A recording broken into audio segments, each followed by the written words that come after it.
Mak Said, penyelamat UMNO. Selamat datang ke channel Bicara Tenko. Kepada rakan-rakan yang baru datang melawat ke channel Bicara Tenko, jangan lupa untuk menekan button subscribe dan ikon loceng untuk mendapat notification dari channel ini. Assalamualaikum warahmatullahi wabarakatuh dan selamat datang sekali lagi. Baik, topik saya pada malam ini adalah Mak Said, penyelamat UMNO. Kenapa saya tertarik untuk berbicara tentang perkara ini adalah kerana sekarang kalau kita melihat UMNO dalam keadaan kacau bilau, berlaku tarik tali sana sini, ada kluster mahkamah, ada kluster yang gila kuasa yang dinamakan antaranya ialah Anwar Musa, geng-geng yang mendapat jawatan sebagai menteri, timbalan menteri ataupun JLC yang diberikan oleh Perdana Menteri sekarang. Jadi, kita lihat UMNO berantakan, tidak mampu secara tuntas atau secara jelas atau secara tegas menentukan hala tuju mereka. Adakah ini adalah disebabkan berlaku perpecahan yang ketara? Jadi, bagaimana dan siapa yang mampu menyelamatkan UMNO? Baiklah, mari kita lihat. Bagi saya, sesuatu organisasi yang sangat besar seperti UMNO ini hanya dapat diselamatkan oleh pemimpin yang tegas dalam membuat keputusan. Dan dalam hal ini, saya nampak sosok tubuh yang bernama Mak Said atau nama sebenarnya Ahmad Said adalah tokoh atau sosok tubuh yang mampu menyatukan UMNO dan menegakkan UMNO. Baik, kita lihat. Di Terengganu, Mak Said begitu tegas menyatakan bahawa UMNO akan bertanding semua kerusi di Terengganu. Ini berita yang saya ambil daripada Sinar pada Khamis 11 Mac 2021. Kita nampak ketegasan Mak Said di sini. Dia tidak ada hengki-pengki. Dia terus menyatakan dengan tegas bahawa UMNO akan bertanding semua kerusi di Terengganu. Baiklah. Ini jempisan berita seterusnya. UMNO Terengganu tetap enggan bekerjasama dengan PAS pada PRU 15. Kenapa? Kenapa Mak Said begitu tegas? Kerana dia tahu bahawa PAS ini bukanlah satu rakan politik yang boleh dipercayai. Dan kerana ketegasan Mak Said ini, segala jentera UMNO di Terengganu dapat bersiap sedia dan sudah dapat melihat dengan jelas hala tuju UMNO pada PRU 15 dan mereka boleh bermula sekarang untuk menghadapi PRU 15. Baik, kita lihat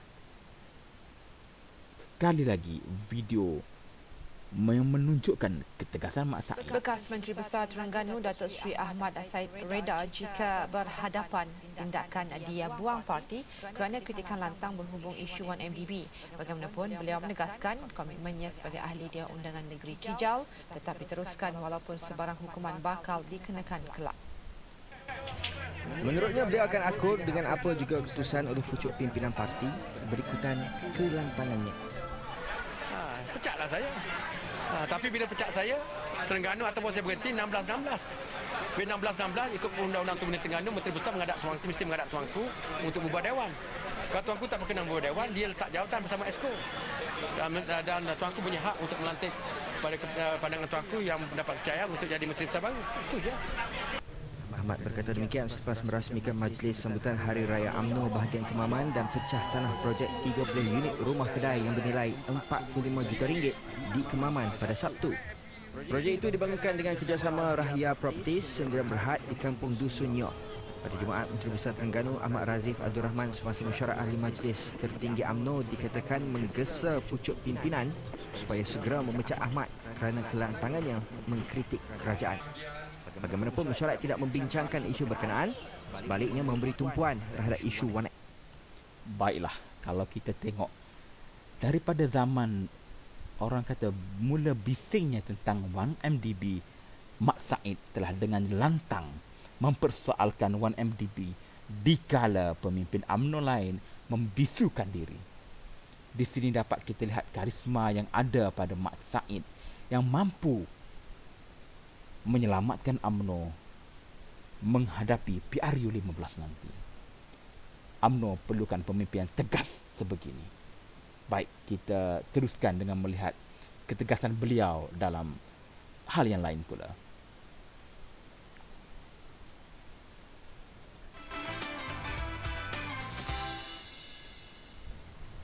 Pemimpin Terengganu Berang, anak tempatan di anak tiri. Bekas Menteri Besar Terengganu, Datuk Seri Ahmad Said yang juga Ahli Dewan Undangan Negeri Kijal mempersoalkan mengapa terdapat individu yang dianugerahkan pelbagai jawatan walaupun bukan anak tempatan Terengganu. Beliau berkata, Menteri Besar Terengganu sekarang, Datuk Seri Dr. Ahmad Samsuri Mukhtar, membawa kroni dari luar Terengganu, termasuk dari England untuk memegang jawatan beberapa syarikat milik Kerajaan Terengganu. Tindakan ini menurut Ahmad Said menganaktirikan anak tempatan Terengganu yang lebih berkelayakan. Beliau merakamkan kekesalan kerana Kerajaan Terengganu telah memberi hak pengambilan pasir di muara sungai Terengganu kepada syarikat asal jasa Sdn Bhd dari Kelantan, bukan kepada Terengganu Dredging Sdn Bhd. Menurut beliau, berdasarkan laporan audit 2018, syarikat ini menanggung kerugian sebelum cukai sebanyak RM874,008 berbanding pendapatan sebanyak RM220,000. Beliau juga mendakwa Haji Mazli Zakwan Mat Nur yang tidak mempunyai rekod baik di Kelantan telah dilantik menjadi penasihat Menteri Besar Terengganu yang turut dilantik menjadi pengerusi serta 11 pengarah syarikat GLC milik Kerajaan Negeri Terengganu. Selain itu, seorang yang berasal dari England, Raja Idris Kamaluddin, turut dilantik memegang pelbagai jawatan di Terengganu, iaitu 6 pengerusi dan 6 pengarah. Beliau juga membaca senarai belasan jawatan lain yang dipegang oleh seorang individu. Menurut Ahmad Said, pengagihan jawatan seperti ini tidak pernah dibuat ketika era pemerintahan Barisan Nasional. Namun, apa yang didedahkan oleh Ahmad Said jelas menunjukkan bagaimana buruknya kerajaan PAS yang kononnya mengamalkan pentadbiran teknokrat. Jenis teknokrat ini kita pasti tidak akan berani ditulis oleh mana-mana pakar ekonomi sebagai teori yang mampan. Ia hanya gambaran penggunaan kuasa secara sewenang-wenangnya untuk memperkayakan diri sendiri dan kroni. Lihat, begitu kritikalnya Ahmad Said atau nama glamournya di Terengganu dipanggil sebagai Mat Said, dengan lantang mengkritik dan mempertikaikan pentadbiran PAS di Terengganu sekarang. Kerana pada pandangan saya, apa yang beliau utarakan itu adalah benar. Kenapa mahu melantik individu di luar Terengganu dan tidak memberikan ruang kepada anak tempatan Terengganu bagi memajukan negeri Terengganu? Sekaligus kalau kita lihat dengan pendedahan yang diberikan oleh beliau itu, seorang individu boleh memegang banyak jawatan, sedangkan latar belakang dan kapasitinya masih belum lagi tentu dapat menyelamatkan atau membantu Terengganu. Kita lihat ketegasan Ahmad Said walaupun mereka UMNO dan PAS berada di dalam blok yang sama, boleh dikirakan blok yang sama itu blok yang memegang tampuk pemerintahan di Putrajaya, tetapi Ahmad Said begitu lantang dan tegas demi kepentingan rakyat Terengganu. UMNO memerlukan orang yang tegas sebegini.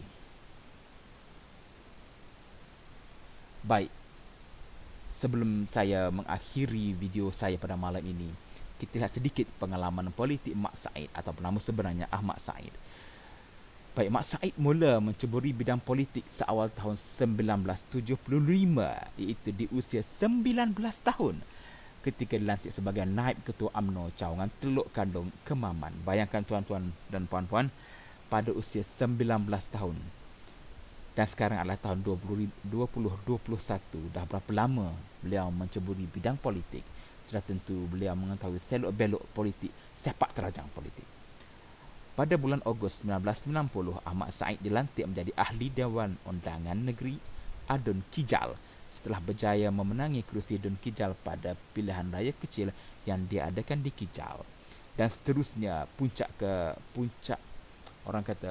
kekuasaan atau puncak karirnya, beliau menerima watikah pelantikan sebagai Menteri Besar Terengganu yang ke-13 pada tanggal 23 Mac 2008 daripada yang dipertua Majlis Penasihat Pemangku Raja MPPR. Kalau tuan-tuan masih ingat pada satu insiden di mana penyokong Derih Yusof menyebut kami nak derih natang. Baiklah, lupakan hal itu.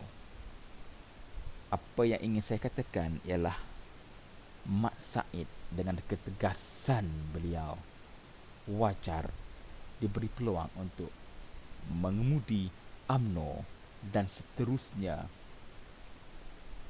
memperkukuhkan UMNO menghadapi PRU 15. Terima kasih kerana sudi mendengar celoteh saya pada malam ini. Kita berjumpa lagi di video seterusnya. Jangan lupa subscribe channel saya, Bicara Tengku.